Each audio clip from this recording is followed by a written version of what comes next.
Welcome back to blue print study channel. ఈ వీడియోలో మనము ఏపీటెట్ పేపర్ 2A 4th మార్చిన జరిగిన సెషన్ 1 అంటే మార్నింగ్ సెషన్లోని సిడిపి పేపర్ని సాల్వ్ చేద్దాం. టోటల్ 30 క్వశ్చన్స్ ఉంటాయి. ఈ వీడియోలో చాలా క్వశ్చన్స్ రిపీటెడ్ కాన్సెప్ట్స్ మీద ఉన్నాయి. సో ప్రీవియస్ వీడియోలో ఎక్స్ప్లెయిన్ చేసిన కాన్సెప్ట్స్ని ఇప్పుడు నేను మళ్ళీ ఇలాబరేట్గా ఎక్స్ప్లెయిన్ చేయను. సో వీడియోస్ అన్నీ కూడా ఇచ్చిన సీక్వెన్స్లోనే చూడండి. Let us begin. In this stage, self concept begins. ఈ దశలో ఆత్మభావన ప్రారంభమవుతుంది. ఇది కూడా repeated question.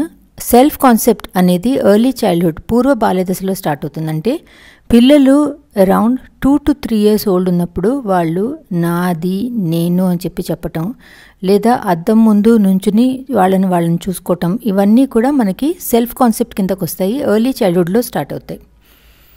Question number 2. The book Hereditary Genius is written by Hereditary Genius అనే పుస్తక రచయిత ఫ్రాన్సిస్ గాల్టన్ అన్న ఆయన. He was a British. ఆయన స్టాటిస్టిక్స్, జెనెటిక్స్, సైకాలజీ, ఆంథ్రోపాలజీ ఇలా వేరే వేరే సబ్జెక్ట్స్ మీద ఆయన వర్క్ చేశారు. ఈ పుస్తకం హెరిడిటరీ జీనియస్ అనేది 1869లో రాశారు. హెరిడిటరీ జీనియస్లో మెయిన్ కాన్సెప్ట్ ఏంటంటే ఇంటెలిజెన్స్ అనేది, లేదా ఇంటెలిజెన్స్ కానీ టాలెంట్ అనేది ఫ్యామిలీలో జెనెటిక్స్ నుంచి వస్తుంది అనేది ఆయన నమ్మకం. సో ఆ కాన్సెప్ట్ మీద రాసిన పుస్తకమే హెరిడిటరీ జీనియస్. Question number 3. ఇది కూడా repeated question. Chronological age and mental age of a student are 8 years and 10 years. ఒక విద్యార్థి వాస్తవిక వయసు 8 సంవత్సరాలు అంటే chronological age is 8 years and mental age is 10 years. మానసిక వయసు ఈజ్ 10 ఏళ్ళు. Okay. Then intelligent quotient of the student is, అయిన ఆ విద్యార్థి ప్రజ్ఞాలబ్ధి ఎంత అని చెప్పి అడుగుతున్నారు. ఇది నేను ప్రీవియస్ వీడియోలో కూడా చేసినట్టున్నాను. దీని మీద ఒక షార్ట్స్ కూడా ఉంది. IQ is equal to mental age అంటే మానసిక వయసు డివైడెడ్ బై క్రోనలాజికల్ ఏజ్ అంటే వాస్తవిక వయసు ఇంటూ 100. సో మెంటల్ ఏజ్ ఎంత అంటున్నామో మనం 10 by chronological age is 8 into 100. Okay. So 10 by 8 అంటే ఎంత వస్తుంది మనకి? 10 by 8 అంటే 2 4s are 8, 2 5s are 10, 4 1s are 4, 25s are 25 5s are ఎంత వచ్చింది? 125. Your answer is 4. నంబర్స్ కూడా మార్చలే వీళ్ళు ఆ క్వశ్చన్ పేపర్ నుంచి. Question number 4. A person wants to have his own home and wants to live with others. ఒక వ్యక్తి స్వంత గృహం కావాలనుకోవటం, ఇతరులతో కలిసి ఉండాలని కోరుకోవటం. దిస్ నీడ్ కమ్స్ అండర్, ఈ అవసరం కిందకి వస్తాయి. మన ఇంట్లో మనం ఉండటం అనేది మనకి ఒక సేఫ్టీ, అంటే ఒక సెక్యూరిటీ కోసం అని చెప్పి మన ఇంట్లో మనకు ఉండాలని ఒక కోరిక ఉంటుంది. సో మనకు ఒక ఇల్లు ఉన్నప్పుడు మనకి we get a sense of protection, privacy, plus ఉండటానికి ఒక ప్లేస్ ఉంది కాబట్టి స్టెబిలిటీ. మనతో పాటు చుట్టుపక్కల తెలిసిన వాళ్ళు ఉండాలి అంటే ఒక కమ్యూనిటీ మన కోసం ఒకటి ఉండాలి అన్నప్పుడు దాని నుంచి మనకి social needs, emotional needs fulfil అవుతాయి. సో ఇక్కడ a person wants to have his own home and wants to live with others అన్నప్పుడు ఆప్షన్ 3 నీడ్ ఫర్ సేఫ్టీ, భద్రత అవసరం is the answer. Question number 5. The number of tests in differential aptitude test battery by K Bennett is, K Bennett అభివృద్ధి పరిచిన differential aptitude test బ్యాటరీలోని సహజ సామర్థ్యాల సంఖ్య 8. Okay. ఈ 8 ఏంటి? First is verbal reasoning, ఇవన్నీ మనకి యాప్టిట్యూడ్ టెస్ట్లో ఉంటాయి. Numerical ability, abstract reasoning, mechanical reasoning, spatial reasoning, language usage, spelling, clerical speed, ఇవన్నీ కూడా ఈ 8 ఈ టెస్ట్ కింద వస్తాయి, differential aptitude test battery. Question number 6.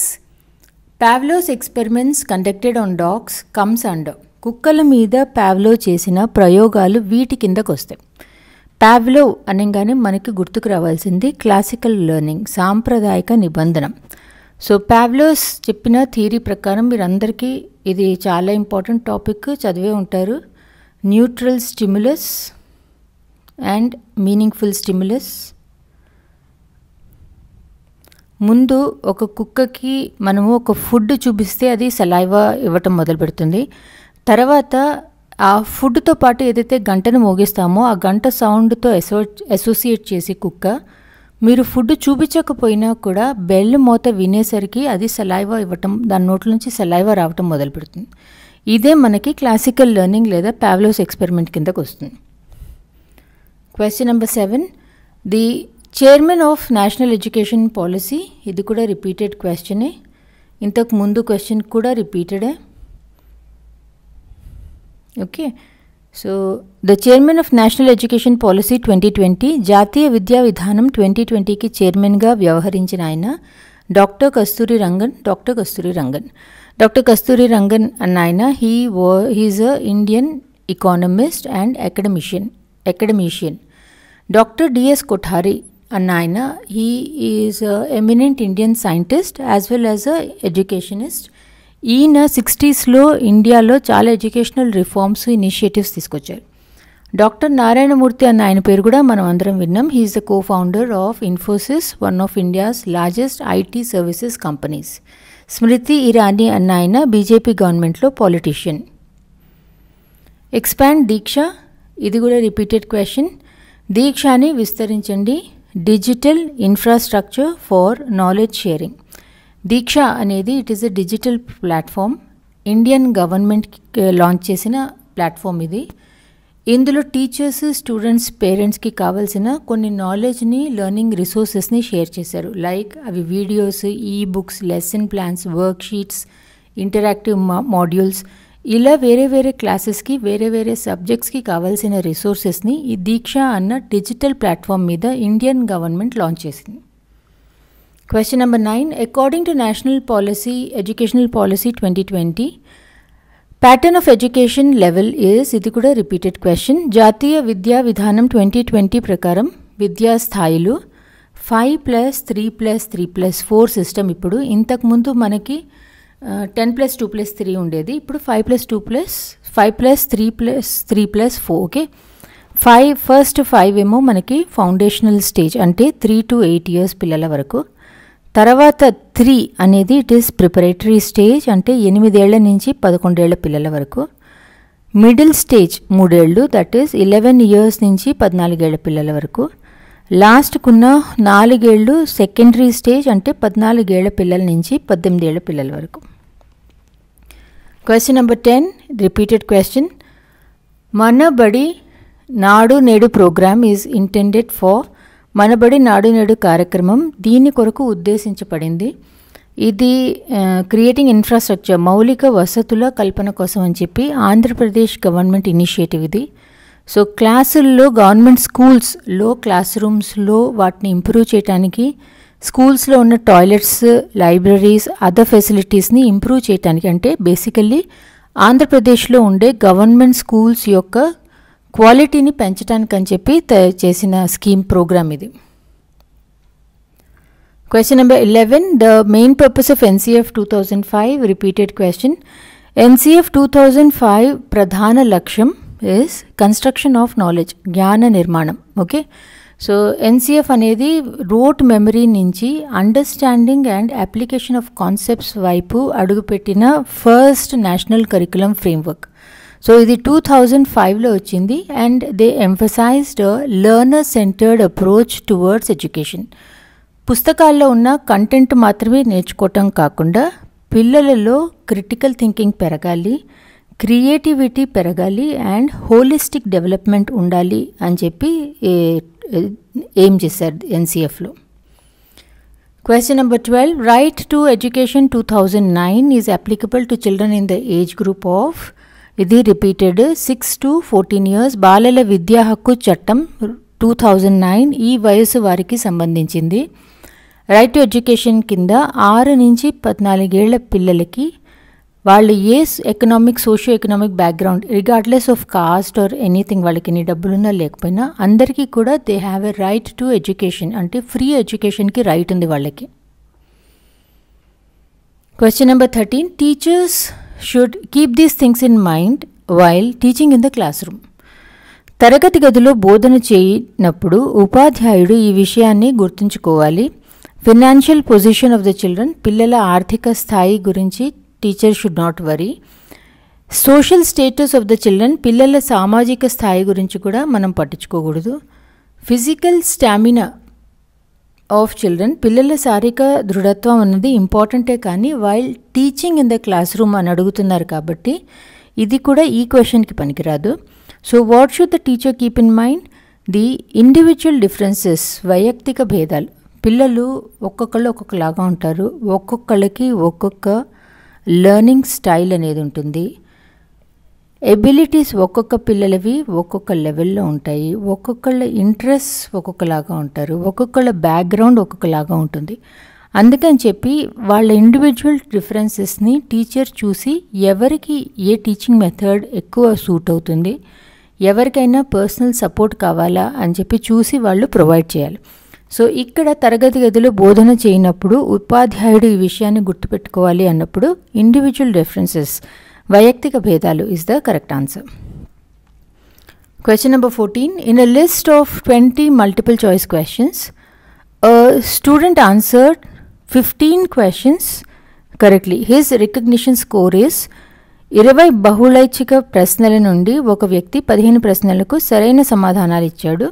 అయినా అతను గుర్తింపు గణన, ఇది నాకు ఆన్సర్ కీలో 50 అని ఇచ్చారు కానీ నాకు 50 రాలేదు. మీకు ఎవరికైనా వస్తే you can please comment in the comment section and tell me. ఇది ఎలా మనం యాక్చువల్లీ సాల్వ్ చేస్తాం? మనం very easy, very normal question కదా ఇది.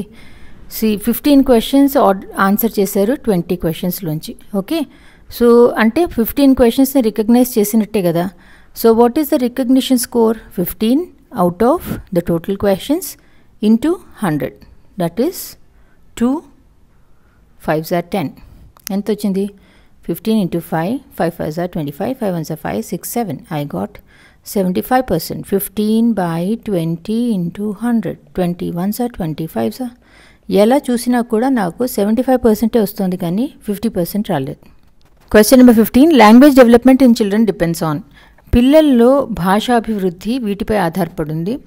లాంగ్వేజ్ డెవలప్మెంట్కి జెనెటికల్లీ వాళ్ళకి ఎంత యాప్టిట్యూడ్ ఉంది అన్నది కూడా చాలా ఇంపార్టెంట్. దాన్ని బట్టి కొంతమందికి ఎక్కువ లాంగ్వేజ్ నేర్చుకోగలరు ఫాస్ట్గా, కొంతమంది కొంచెం తక్కువగా నేర్చుకోగలరు. అలానే వాళ్ళకి ఎంత ఎక్స్పోజర్ ఉంది, వాళ్ళ చుట్టూ బాగా భాష మాట్లాడే వాళ్ళు ఉన్నప్పుడు ఆటోమేటికల్లీ నేర్చుకోవటం అనేది ఎక్కువ ఉంటుంది. So language development in children depends on both heredity and environment. అనువంశికత మరియు పరిసరాలు రెండిటి మీద ఆధారపడి ఉంటుంది. Question number 16, example for short term memory. స్వల్పకాలిక స్మృతికి ఉదాహరణ రిమెంబరింగ్ ఫ్యామిలీ మెంబర్స్ నేమ్స్, కుటుంబ సభ్యుల పేర్లు గుర్తుంచుకోవటం. రిమెంబరింగ్ క్లాస్ టీచర్స్ నేమ్, తరగతి ఉపాధ్యాయుని పేరు గుర్తుంచుకోవటం. రిమెంబరింగ్ ఇంపార్టెంట్ క్వశ్చన్స్, ముఖ్యమైన ప్రశ్నల్ని గుర్తుంచుకోవటం. రిమెంబరింగ్ న్యూ టెలిఫోన్ నంబర్, కొత్త టెలిఫోన్ నంబర్ని గుర్తుంచుకోవటం. షార్ట్ టర్మ్ మెమరీ అంటే కాసేపు మాత్రమే గుర్తుంటుంది, ఆ తర్వాత దాన్ని మనం మర్చిపోతాం. ఎవరైనా మనకి వాళ్ళ టెలిఫోన్ నెంబర్ చెప్పినప్పుడు మనకు జనరల్లీ తర్వాత అక్కడి నుంచి కదిలిన తర్వాత ఆ నంబర్ అసలు మనకు గుర్తు కూడా ఉండదు. దాన్నే మనము షార్ట్ టర్మ్ మెమరీ అని చెప్పి అంటాం. సో ఇక్కడ remembering new telephone number is an example for short term memory or స్వల్పకాలిక స్మృతి. క్వశ్చన్ నెంబర్ 17, ఇది repeated question. Disability in doing mathematical calculations is called. గణిత గణనలు చేయటంలో ఏర్పడే సమస్యలకు సంబంధించిన వైకల్యం. ఓకే, మ్యాథమెటికల్ క్యాల్కులేషన్స్ అంటే డిస్కాల్కులై ఇస్ ద ఆన్సర్. ఇందులో నంబర్స్ని అర్థం చేసుకోవటం కష్టం. మ్యాథ్స్ గురించి మనం ఫార్ములాలు అవి నేర్పిస్తే అవన్నీ గుర్తుపెట్టుకోవటం కష్టం. ప్లస్ మైనస్ డివైడెడ్ బై ఇవన్నీ కూడా ఈ డిస్కాల్కులై ప్రాబ్లం ఉన్న పిల్లలకి చేయటం కష్టం అయిపోతుంది. సో మ్యాథమెటికల్ క్యాల్కులేషన్స్లో ప్రాబ్లం అంటే డిస్కాల్కులై అని చెప్పి అర్థం. డిస్లెక్సియా అంటే బేసికల్లీ రీడింగ్ స్పెల్లింగ్ రైటింగ్కి రిలేటెడ్ ప్రాబ్లమ్ని మనము డిస్లెక్సియా అని చెప్పంటాము. డిస్ఫేజియా అని కూడా ఒక క్వశ్చన్ పేపర్లో అడిగారు, డిస్లెక్సియా అని ఒక పేపర్లో అడిగారు, డిస్గ్రాఫియా ఒక పేపర్లో అడిగారు. డిస్ఫేజియా అంటే లాంగ్వేజ్ డిజార్డర్, ఇది ప్రీవియస్ వీడియోలోనే అడిగారు. లాంగ్వేజ్ని అర్థం చేసుకోవటము ప్లస్ ఎవరైనా అడిగితే వాళ్ళు ఆన్సర్ ఇవ్వటానికి కష్టపడటాన్ని మనం డిస్ఫేజియా అని చెప్పి అంటాం. డిస్గ్రాఫియా అనేది కూడా it is a learning disorder. Dysgraphia అంటే రైటింగ్లో మనకి ప్రాబ్లం వస్తుంది. సో మ్యాథ్స్లో కూడా మనం నంబర్స్ అవి రాయాలి కాబట్టి ఇట్ డస్ ఇంపాక్ట్ డిస్కాల్కులై. కానీ డిస్గ్రాఫియా అనేది బేసికలీ రైటింగ్ రిలేటెడ్ డిజార్డర్ కింద తీసుకుంటాం. క్వశ్చన్ నెంబర్ 18, ఇది కూడా ఐ థింక్ ప్రీవియస్ క్వశ్చన్ పేపర్లోనే అడిగారు. It's a repeated question. As per RTE 2009, seats to be allotted to students of weaker sections in private schools are. బాలల విద్యా హక్కు చట్టం 2009 ప్రకారం ప్రైవేటు విద్యా సంస్థలు తమ పాఠశాలల్లో అణగారిన వర్గాల పిల్లల చదువు నిమిత్తం కేటాయించవలసిన సీట్లు 25%. Question number 19, sour grape mechanism is an example of. అందరినీ ద్రాక్ష పళ్ళు పుల్లన అనేది దీనికి ఉదాహరణ. ఇది మనం చిన్నప్పుడు అందరం యూసఫ్ ఫేబుల్స్ కింద చదవము, ఫాక్స్ అండ్ ద గ్రేప్స్. ఏవైతే మనకి అందవో అవి బాగాలేదు అన్నది మనం డిసైడ్ చేసుకుంటాం. అలా అనుకుని మనం సంతోషపడిపోయి వెళ్ళిపోతాం. దీన్నే సోర్ గ్రేప్ మెకానిజం అని చెప్పి అంటాము. సోర్ గ్రేప్ మెకానిజం అంటే it is an example of rationalisation, హేతుకీకరణం. లైక్ ఫర్ ఎగ్జాంపుల్, ఇప్పుడు మనకి ఏదన్నా ప్రమోషన్ అది నడుస్తుంది స్కూల్లోనో ఎక్కడైనా, wherever we are working. So ఆ ప్రమోషన్ కోసం అని చెప్పి మనము లాస్ట్ 6 months చాలా కష్టపడ్డాము. We put in our best efforts. అయినా సరే మనకి సపోజ్ అది పొరపాటున రాలేదు అంటే మనకు ఒక డిసప్పాయింట్మెంట్ వస్తుంది. ఆ డిసప్పాయింట్మెంట్ నుంచి మనం కోపప్ చేయటానికని చెప్పి మనం కన్విన్స్ చేసుకుంటాం. అరే నాకైనా ఎనీహో అది చాలా ఎక్స్ట్రా రెస్పాన్సిబిలిటీ, నాకు వద్దు, వాళ్ళు ఎంత పనిస్తారో అంత శాలరీ ఇంక్రీజ్ ఏం లేదు, ఇంకెందుకు నాకు అని చెప్పి అనుకుంటాం. ఇలా మనని మనం డిసప్పాయింట్ అవ్వకుండా మనం కోపప్ చేసుకోవటాన్ని డిఫెన్స్ మెకానిజంని సోర్ గ్రేప్ మెకానిజం అని చెప్పి అంటాం. Question number 20, Kiran got 2 jobs. He likes both of them, but he has to choose only one. 2 jobs ఉన్నాయి, 2 నచ్చాయి, ఏది తీసుకోవాలో తెలియట్లా.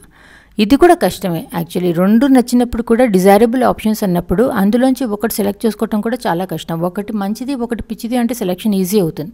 2 డిజైరబుల్ ఆప్షన్స్ అన్నప్పుడు actually choosing becomes very difficult. Okay, so 2 approachable అంటే 2 మంచి options, 2 positive options, 2 desirable options. కాబట్టి option 3 approach conflict. Kiran 2 ఉద్యోగాలకి ఎంపికయ్యాడు. అతనికి 2 ఇష్టమే కానీ ఒక్కదానినే ఎంపిక చేసుకోవాలి. ఇది ఉపగమన సంరక్షణ. Option 3 is the answer. Question number 21, repeated question. ఇద్ ఈగో అండ్ సూపర్ ఈగో ఆ పార్ట్ ఆఫ్. ఇది ఈగో సూపర్ ఈగో అనేవి దీనిలో భాగం. Sigmund Freud theory. ఇద్ అనేది ప్లెజర్ ప్రిన్సిపల్ మీద, ఈగో అనేది రియాలిటీ ప్రిన్సిపల్ మీద, సూపర్ ఈగో అనేది ఐడియలిస్టిక్ ప్రిన్సిపల్ మీద నడుస్తుంది. Question number 22, one of the following is not an environmentalist అని చెప్పి అడుగుతున్నారు.